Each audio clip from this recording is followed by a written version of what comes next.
Random access memory यानी कि RAM. Viewers almost सभी ने सुना होगा रैम कम है, रैम ज्यादा है। कभी सोचा है रैम होता क्या है, कैसे वर्क करता है, कितने टाइप्स के होते हैं, कंप्यूटर में इसका क्या रोल होता है। इस वीडियो में सीखेंगे। वीडियो के साथ लास्ट तक जुड़े रहे। चलते हैं टॉपिक की तरफ। व्यूअर्स फर्स्ट ऑफ ऑल हम रैम के नेम के बारे में डिस्कस कर लेते हैं। रैम का फुल फॉर्म होता है random access memory. Main memory भी कहा जाता है रैम को, प्राइमरी मेमोरी भी कहा जाता है, रैम स्टिक भी कहा जाता है, डायनामिक मेमोरी कहा जाता है और वोलेटाइल मेमोरी भी इसको कहा जाता है। डेस्कटॉप की रैम को डिम रैम कहते हैं और लैपटॉप की रैम को सोडियम रैम कहते हैं। What is RAM? रैम क्या होता है? रैम वोलेटाइल मेमोरी है। वोलेटाइल का मतलब होता है डेटा टेम्परेरी बेसिस पे स्टोर होना। रैम के अंदर डेटा टेम्परेरी बेसिस पे स्टोर होता है। टेम्परेरी बेसिस का मतलब ये है कि जब सिस्टम रीस्टार्ट या शटडाउन होता है तो रैम क्लीन हो जाता है, उसके अंदर फिर कोई भी डेटा नहीं होता है। जब हम कंप्यूटर अगेन स्टार्ट करते हैं उसके बाद अगेन रैम के अंदर डेटा स्टोर होता है। तो रैम एक वोलेटाइल मेमोरी है। वोलेटाइल मेमोरी होने की वजह से ये सेकंड फास्टेस्ट मेमोरी है कंप्यूटर की। तो रैम वोलेटाइल मेमोरी है और वोलेटाइल का मतलब होता है टेम्परेरी बेसिस पे डेटा स्टोर होना। जब भी सिस्टम रीस्टार्ट या शटडाउन होगा तो रैम क्लीन हो जाएगा। उसके बाद जो रैम के अंदर एक फ्लैश चिप होती है जिसके अंदर सारा का सारा डेटा स्टोर होता है। रैम में कौन सा डेटा स्टोर होता है इस बारे में बात कर लेते हैं कि कौन सा डेटा रैम के अंदर होता है। रैम के अंदर फर्स्ट हम विंडोज की बात कर लेते हैं, ओएस की। जब भी हम कंप्यूटर स्टार्ट करते हैं तो ओएस की कुछ फाइल हार्ड ड्राइव से लोड होती है रैम के अंदर। तो उसके बाद हमारा ओएस जो हमारी विंडो है वो रनिंग में आ जाती है। तो फर्स्ट ऑफ ऑल जो रैम के अंदर डेटा होता है वो विंडोज की फाइल्स होती है। जब डेस्कटॉप आता है उसके बाद जितने भी हम फाइल्स ओपन करते हैं, चाहे वो क्रोम हो, ऑडियो हो, वीडियो हो, वर्ड की फाइल हो, एक्सेल की फाइल हो, पीडीएफ हो, जितने भी हम फाइल्स ओपन करते हैं वो सब फाइल्स रैम के अंदर फ्लैश चिप पर टेम्परेरी बेसिस पे लोड होती है। परमानेंट बेसिस पर वो हार्ड ड्राइव के अंदर लोड होती है। तो जितने भी हमारे रनिंग फाइल्स होते हैं वो रैम के अंदर टेम्परेरी बेसिस पे स्टोर होता है। डेटा कैसे फ्लो करता है? यूजर्स का एक्सेस रैम के ऊपर नहीं होता है। यूजर्स रैम के अंदर डेटा को स्टोर नहीं कर सकते। ये रैम सिस्टम के लिए होती है। सिस्टम इसके अंदर अपना डेटा को स्टोर करता है। अगर आप लोगों ने मेरी what is binary number system वाली वीडियो नहीं देखी है तो मैं रिकमेंड करूंगा कि आप उसको जरूर देखें ताकि आपको पता लग जाए। उसमें मैंने बताया हुआ है कि किस तरीके से कंप्यूटर के अंदर डेटा फ्लो करता है। लेकिन अभी के लिए सिर्फ इतना ही कि जब भी प्रोसेसर को डेटा रिक्वायर्ड होता है वो first of all cache memory में देखता है। अब ये कैश मेमोरी क्या होती है इन फ्यूचर उस पे भी मैं वीडियो बनाऊंगा और डिटेल से उस पे भी डिस्कस करेंगे। बट अभी के लिए सिर्फ इतना ही कि प्रोसेसर कैश मेमोरी में पहले डेटा फाइंड आउट करता है। अगर उसको वो डेटा वहां पर अवेलेबल हो तो वो डायरेक्ट उसका आउटपुट दे देता है। अदरवाइज वो फिर रैम से डेटा की डिमांड करता है प्रोसेसर और उसके बाद रैम उसको डेटा प्रोवाइड करता है। अगर रैम में भी ना हो वो डेटा, रैम फिर हार्ड ड्राइव से डिमांड करके प्रोसेसर का जो रिक्वायरमेंट होती है डेटा की वो रैम उसको प्रोवाइड करता है। तो इन शॉर्ट के जो यूजर्स होते हैं उसके पास रैम का एक्सेस नहीं होता है, रैम में वो डेटा स्टोर नहीं कर सकते हैं। रैम बेसिकली सिस्टम के लिए होता है और जो प्रोसेसर है वो कैश मेमोरी और रैम से डेटा की डिमांड करता है। अगर वहां पर डेटा अवेलेबल हो तो आउटपुट शो हो जाता है, अदरवाइज रैम उसको हार्ड ड्राइव से डेटा प्रोवाइड करके प्रोसेसर को देता है।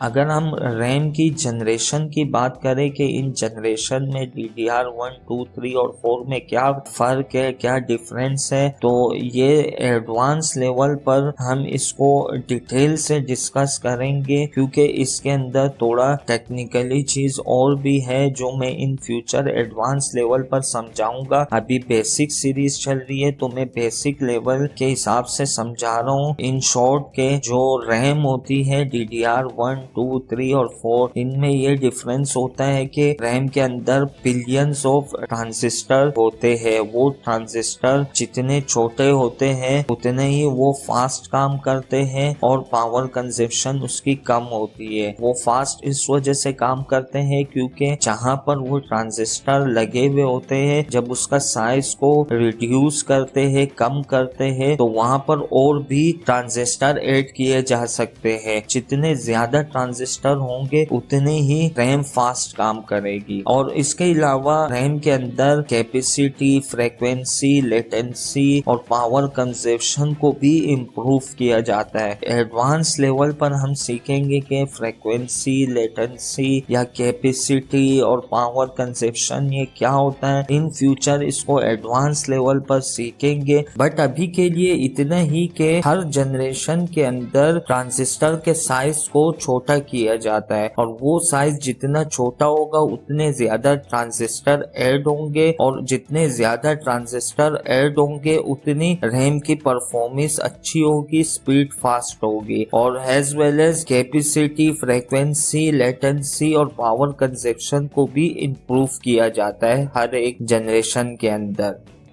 रैम को हम एग्जाम्पल के थ्रू समझ लेते हैं। मान लीजिए आप एक ऑफिस में है जहाँ पर कैबिनेट है, उस कैबिनेट के अंदर हम अपनी तमाम फाइल्स को रखते हैं जिनकी हमें जरूरत नहीं होती है और टेबल के ऊपर हम उन फाइल्स को रखते हैं जिनकी हमें जरूरत है, जिन पर हम वर्क कर रहे होते हैं। जैसे कि हम अपनी तमाम फाइल्स को कैबिनेट के अंदर रखते हैं और उन्हीं फाइल्स को उठा के टेबल पे रखते हैं जिन पर हम वर्क कर रहे होते हैं। और अपनी तमाम एसेसरीज जैसे कि स्टेपलर है या कैलकुलेटर है, पेन वगैरह, ये सब हम ड्रॉर्स में रखते हैं जिनकी हमें बार बार जरूरत होती है, बार बार हमें यूज करना होता है, तो हम उसको अपने पास ड्रॉर्स में रखते हैं। जैसे हम फाइल पे वर्क कर रहे हैं, अब हम हर एक फाइल के लिए कैबिनेट पे हमें जाना पड़ेगा और हम उसको यहाँ पर लाके अपने पास टेबल पे रखेंगे, वर्क करेंगे। फिर हमें दूसरे फाइल की जब जरूरत होगी हमें फिर दोबारा से कैबिनेट पे जाना पड़ेगा। तो हम क्या करते हैं, हम एक ही साथ अपनी तमाम फाइल्स को उठा के जिन पर हमें वर्क करना होता है उसको हम टेबल पे रखते हैं। इसी तरीके से हम अगर पेन को कैबिनेट में रखेंगे तो बार बार हमें उठ के जाना पड़ेगा, हमारा टाइम वेस्ट होगा। तो हम वो चीजें जिनकी हमें बार बार जरूरत होती है उनको हम फिर ड्रॉर्स के अंदर रखते हैं। तो जब हम फाइल्स को वर्क करते हैं, वर्क करने के बाद उसको हम अगेन कैबिनेट में रख देते हैं। तो इसी तरीके से कंप्यूटर भी वर्क करता है। जैसे कैबिनेट के अंदर आपकी तमाम फाइल सेफ है, इसी तरीके से हार्ड ड्राइव के अंदर कंप्यूटर अपने पास डेटा स्टोर करता है। और उसके बाद जब हम फाइल्स को उठा के यहाँ टेबल पे रखते हैं तो इसी तरीके से कंप्यूटर भी जिन फाइल्स पे उनको वर्क करना होता है वो अपने पास रैम में स्टोर करता है। और इसी तरीके से जैसे हमें पेन की बार बार जरूरत पड़ती है, छोटी छोटी चीजों की बार बार जरूरत होती है, वो हम अपने पास ड्रॉर्स में रखते हैं। इसी तरीके से कंप्यूटर अपने पास कैश मेमोरी में रखता है। अब ये कैश मेमोरी क्या है, इस पे इन फ्यूचर में वीडियो बनाऊंगा।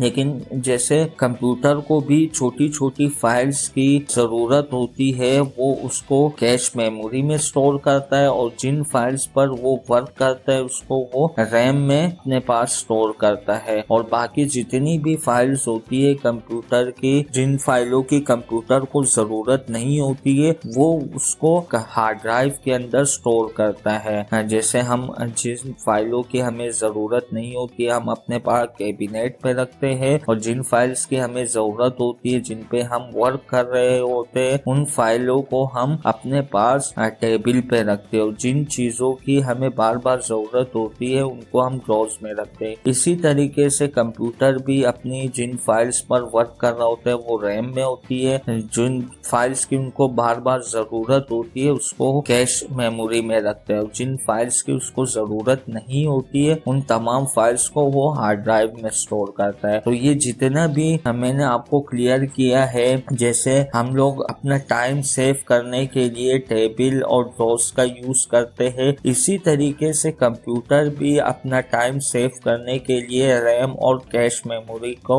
यूज करता है। वीडियो की शॉर्ट समरी देख लेते हैं। जैसे मैंने रैम के नेम के बारे में बताया था, ये सारे रैम के नाम है। रैम के बारे में जैसे मैंने बताया था वो वोलेटाइल मेमोरी होती है, टेम्परेरी बेसिस पर डेटा स्टोर करती है। जब सिस्टम रीस्टार्ट या शटडाउन होता है तो रैम क्लीन हो जाता है, और वोलेटाइल होने की वजह से ये सेकंड फास्टेस्ट मेमोरी है। फर्स्ट जो होती है वो कैश मेमोरी होती है, सबसे फास्ट मेमोरी होती है, और कैश मेमोरी पर हम इन फ्यूचर वीडियो बनाएंगे। बट अभी के लिए सिर्फ इतना ही कि वोलेटाइल होने की वजह से रैम सेकंड फास्टेस्ट मेमोरी है। रैम कौन सा डेटा अपने पास स्टोर करता है? रैम जब हम कंप्यूटर स्टार्ट करते हैं तो विंडोज की कुछ फाइल वो अपने पास लोड करता है, उसके बाद जो हमारा ओएस होता है, विंडोज होती है, वो रनिंग में आ जाती है। रनिंग में आने के बाद हम जब डेस्कटॉप शो होता है उसके बाद हम जितना भी वर्क करते हैं, फाइल्स को ओपन करते हैं, चाहे वो ऑडियो हो, वीडियो हो या रूम वगैरह हो, जितने भी हम फाइल्स ओपन करते हैं, एप्लीकेशन ओपन करते हैं, वो सब टेम्परेरी बेसिस पर रैम अपने पास स्टोर करता है। उसी को हम रैम का डेटा कहते हैं। और डेटा कैसे फ्लो करता है?